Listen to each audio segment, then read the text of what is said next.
ito padu idin padu ilu padu na ito padu padu sia igel diu eho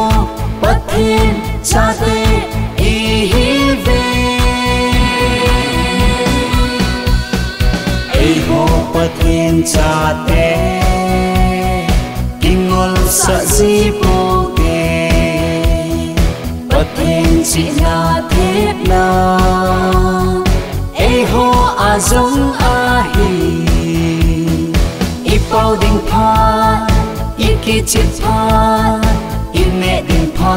til ibo ding te pha zo si ha igel diu chu eho patin chate ihive